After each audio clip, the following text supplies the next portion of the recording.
Hello everybody, my name is Ezra Garza, and welcome back to When Alter Egos Come to Life, a Markiplier fanfiction. Chapter 8. Sarah's POV. I shut up. Wilford, don't do that, you're gonna...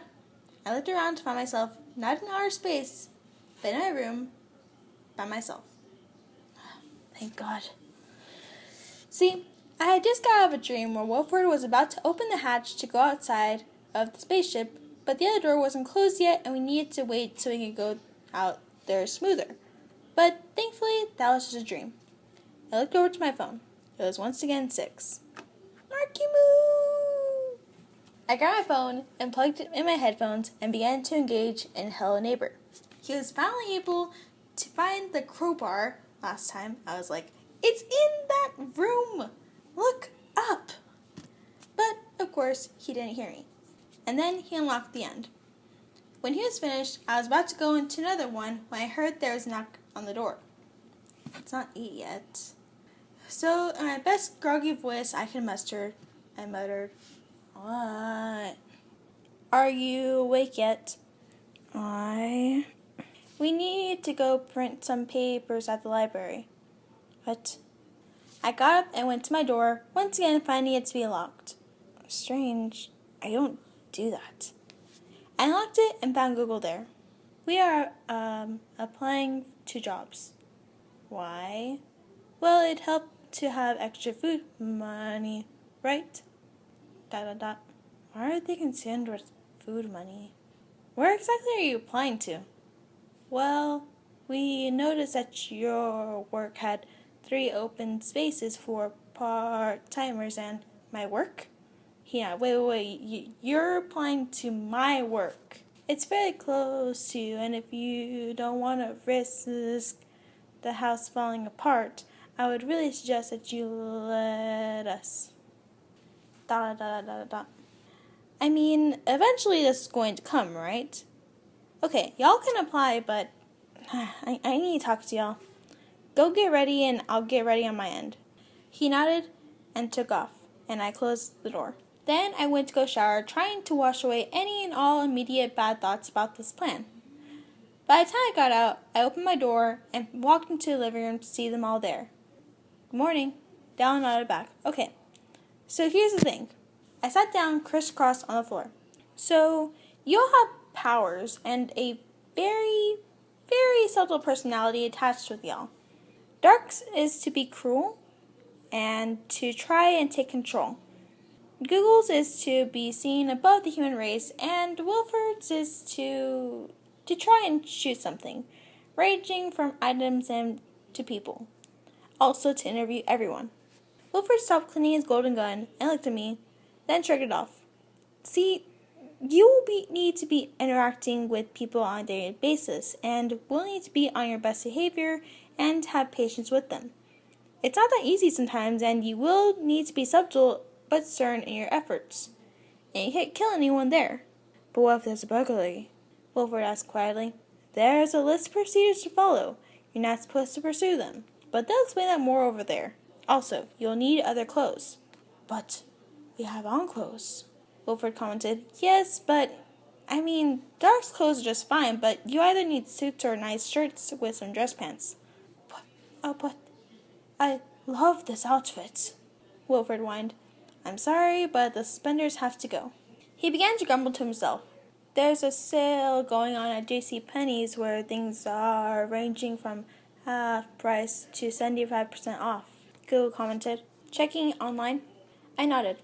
"Okay, let's first go get the..." "Wait." I sighed and stared over at Google and Dark. "Alright, Google, you have to work on your glitchiness as well.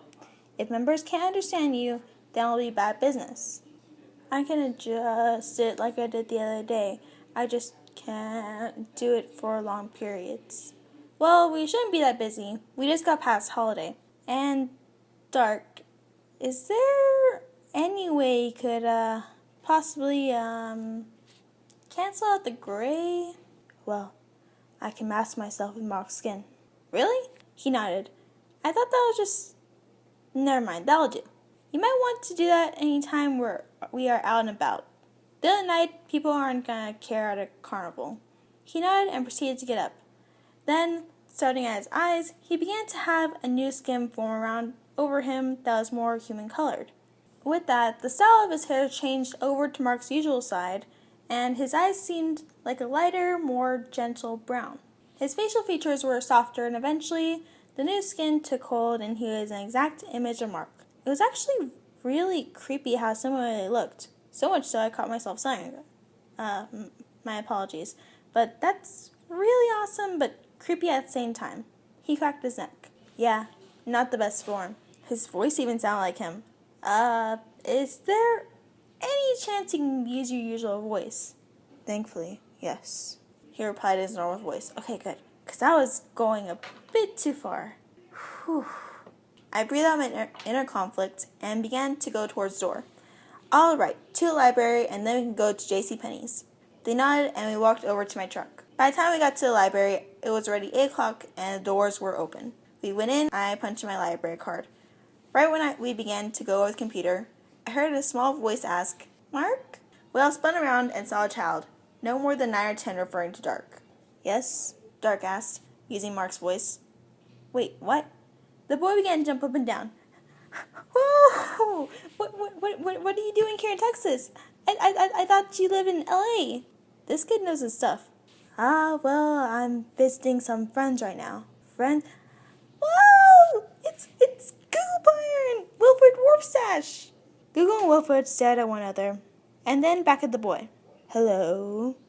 Wilford greeted in his usual slur, and the boy was excited. I knew they were actual people. Wait, he looked around. Is Dark a player here?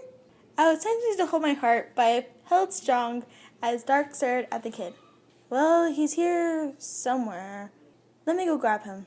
He took off in a random direction, and then in the next moment came back as himself, more calm and subtly terrifying. Hello, Dark muttered in his other voice. The boy was so excited and ran up to Dark and gave him a hug. I have always enjoyed your parts. The way that you portray yourself is just amazing, and oh my gosh, you even have your own aura. Eventually, the boy asked for a picture with them, and they consented, and he just thanked them all for what they contribute to the channel.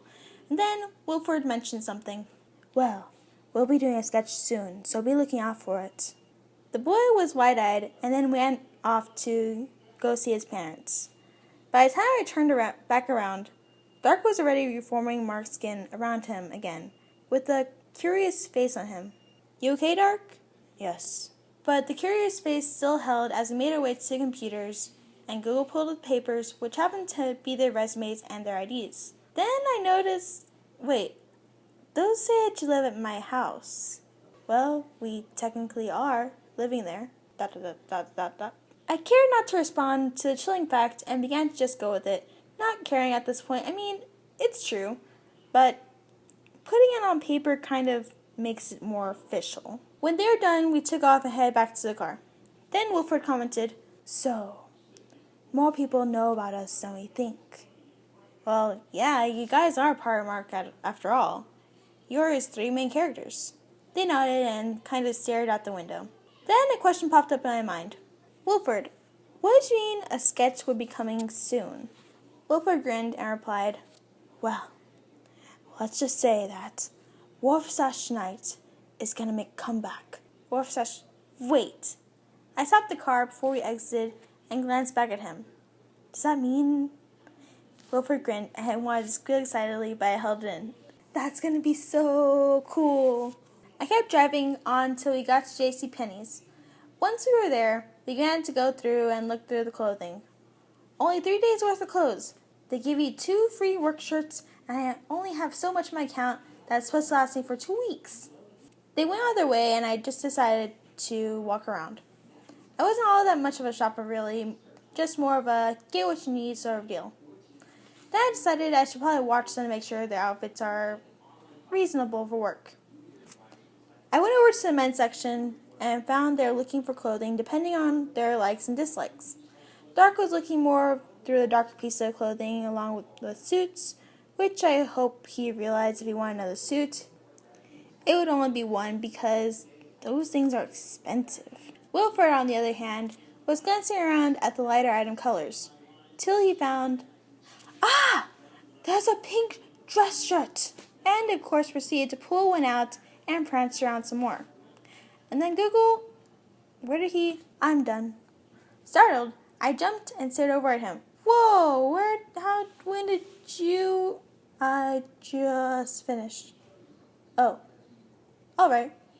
I sidestepped away cautiously and looked over to see what he bought. He bought a few dress shirts and a couple of dress pants. One of the shirts was a pretty blue color, much like his current shirt. Another was a plain white, and the last was a gray. You trying them on to make sure they fit? Yes. I was fairly quick because I knew what was here. Not like my brother's. Ah, cool. Hey, you didn't glitch out. He nodded. Just practicing for the job. I have also scheduled for us to have our interview today, so after this, if we can go home and make a sandwich and then head over for the interviews, I'd appreciate it. Oh, yeah, no worries. Then a thought occurred and my face went red. Hey, y'all are gonna need undergarments. Google nodded. We can go to Walmart real quick. Our interview is at 1. Oh, good. Soon after, Dark and Wilford joined us once more, and we headed over to the checkout. That'll be $300 and... Don't say the rest, I interrupted, just handing him the card. He rang it through, and felt a bit of my soul fade away with it. Then he handed it back, and we took off. There was some silence in the car, so I turned the volume on the radio and lightly tapped some music. When we made it to the Walmart, we ran in and got what we needed, paid, and then headed out once more. Alright, so when we get home, y'all can get ready to go to the interview, and I'll get lunch ready, okay? They nodded, and still the silence remained. This is so awkward. I flipped through the channels in my radio till I came across the station with the toadies singing Tyler. This song was always interesting to me as it basically talked about a guy in Tyler, Texas, who was known for stalking, or folklore at least. He is stalking one lady in particular and is eventually able to go into her house, and it's like this whole fantasy is coming true at that moment. The lady, of course, is scared, and he is about to go and do the things to her. It's actually pretty scary what it talks about, but it's pulled from the mind of a stalker, so much so that it doesn't seem as bad, and that's what makes it fantastic.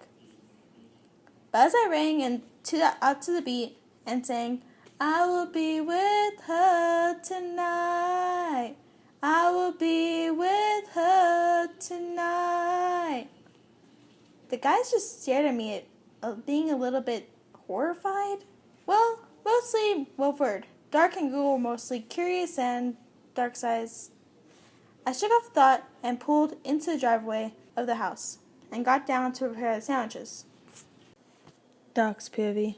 I fast-paced into the house after we stopped and went to the restroom. I held my head as the pain began to etch itself in. No, not now. I'm coming, Dark.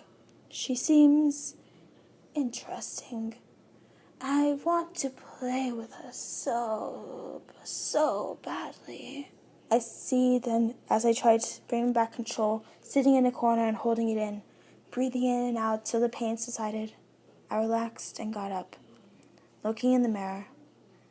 Although I was in marked skin, I couldn't hide my being from myself, and so in the mirror, I saw myself. This is all going to be temporary. We just need to wait till we can go after Mark. I breathe in once more, changing into other clothing.